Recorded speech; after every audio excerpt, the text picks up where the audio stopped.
So guys, ito yung ating character. So paliwanag muna natin sa inyo guys yung una nating ginawa. So first one is dito tayo sa dungeon. So tinapos ko na dito guys yung Land of Prosperity. So nakakuha na ako dyan ng Morion. Next one guys is tinapos na rin natin yung Sancona Ruins. So kung kailangan yung Sancona Ruins guys is yung syempre pampa-XP kung meron kayo nyan. And syempre yung pampabilis umatake or yung additional attack speed. So which is ito yun guys. So kailangan nyo bumili niyan para mas mabilis syempre kayo makapag-farm, and ganun din guys sa Land of Prosperity. So nakaisang Morion tayo, dito tayo sa level 40 nagpa-farm. At next one yan guys, tinapos na natin tong mga side quest. So yung guild quest natin hindi pa tapos, pero ito palang side quest may kulang pa tayo dito. So tatapusin lang din natin yan. And ito guys yung ating guild quest, last ko ng guild quest to. So kailangan nyo ring tapusin yan. So once na matapos nyo yan, pwede kayong mag-start guys ng main quest. Pero tandaan nyo lang guys ha, nakadepende yan sa inyo. Kasi yung main quest na meron ako dito, for example, is hindi ko na siya muna tinatapos. So nasa 29.4 ako, so nagpapalakas pa ako. So yung iba sa inyo malamang sa mga free-to-play, nai-stuck sila sa isang chapter dahil hindi nila matapos or nagmi-miss na sila doon sa mga next nilang magiging kalaban or monsters. So next one guys is pagkatas nyo ng daily, next one, pwede kayo dito mag-try ng side kung kaya nyo tapusin tong side quest. But kung hindi nyo matatapos, katulad ng instance na meron tayo ngayon, pwede nyo gawin guys is mag-farm na kayo ng diamonds. So paliwanag lang din natin sa inyo bakit ako nagpa-farm ng diamonds. So farm ng diamonds kasi pwede na ako mag-level 45 and itatry na natin mag-cash out. So almost level 45 na ako dito. And sa exchange guys, medyo marami tayong nabibenta dito. Kasi yung ating diamonds, ginagamit natin siya for crafting. So kung hindi kayo guys magka-cash out, pwede kayo dito guys magpalakas, which is yung ginagawa natin. Dahil yung cash out, kaya naman yan. Depende na lang yan sa malulut natin. So ayan guys, tinapos natin yan. Gamit lang yung free to play. At next one guys, tapos na rin natin dito yung sa Night Crows. Kaso wala tayong nakuha dito sa Night Crows na claw. Okay, so wala tayong nakuha dito guys. So medyo minalas tayo dito. Aww.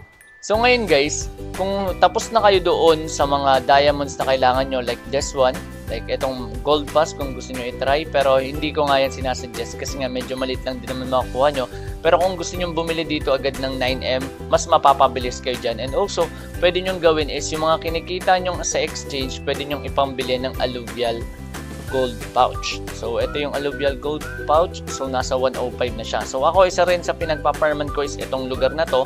Kumikita ako dito guys ng diamonds. So ayan, meron ding gold pouch guys na makuha dyan. At the same time, itong Event Saints Holy Grail, marami naman na pagkukunan yan basta level 36. And also guys, meron ditong Spider Venom and Damage Note. So for example, for Damage Note, ang bentahan niya is 10 diamonds. So mahalaga na rin yan, may ipon nyo rin yan, kaso medyo mahirap yan. Ang kadalasang madali dito nakakuha is etong Holy Grail. Next one is Alluvial Pouch and Spider Venom. Pero mas madalas pang nakukuha ko dito is Alluvial Gold Pouch instead na tong Spider Venom or Damage Note. So meron din pala ako dito guys nakuha na syempre medyo mahal to. Okay, nandito siya sa sell natin. So may nakuha ko dito guys na WS. So binibenta natin siya ng 4,000. So same lang din siya ng price sa market kasi may nagbebenta. 4,000 din yung bentahan niya. So ganun lang, sinabayan ko lang din yun. Pero 5,000 ko unang binenta kasi wala pa nagbebenta. Pero kinabukasan may nagbenta na ng 4,000. So ayun yung ginagawa kong technique. At the same time, kailangan ko rin ng gold for the guild.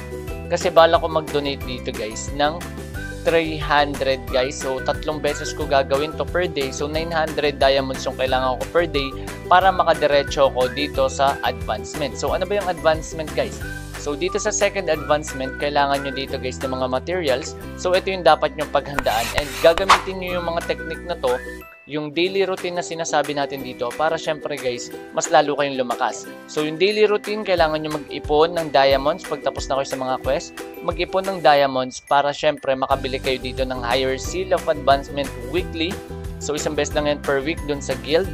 And also meron tayong seal of advancement. So dito sa server namin, kinumpit ko na siya. Kailangan ko dito ng 4,200 diamonds para makabili ng 70 na seal of advancement. Yung 50 na Morion, kaya nyo itong makuha. It's either on the guild chest or pwede naman through farm or pwede nyo na rin bilhin through the diamonds.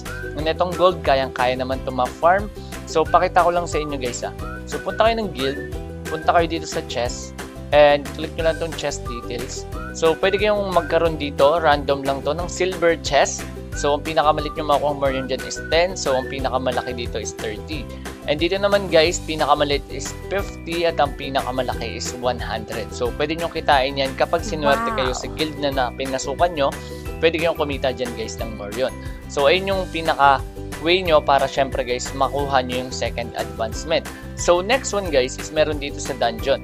So merong forest training, dyan ako nakakuha ng WS, so pwede nyong gamitin yan. Meron din namang Erleta guys, ginagamit ko rin ito pagpapalevel at syempre papyrus din. So kailangan nyo ng papyrus guys for the rare items, and sa Masarta dito tayo kumukuha guys ng insignia. So additional na lang to kung makakapulot tayo. So ayan, dito tayo sa level 40. Kung makakuha ko ng higher seal, ayun yung pinaka-inaasam natin. Kaya dito ako sa level 40 talaga nagpa-farm. So, pakita ko lang sa inyo guys ha. Ayan, nakabenta tayo. 45 din yan. So, 315 na yung diamonds natin. So, pakita ko lang sa inyo guys. Kailangan nyo ng blue dito para syempre mag-progress kayo doon sa quest nyo. At the same time, lalong lalakas yung character nyo. So, in the future, karamihan sa inyo malamang gusto ibenta yung account. So, isa sa mga way, kailangan nyo makuha ng advancement. At the same time, kailangan nyo makomplete tong mga blue para mas tumaas yung value ng character nyo.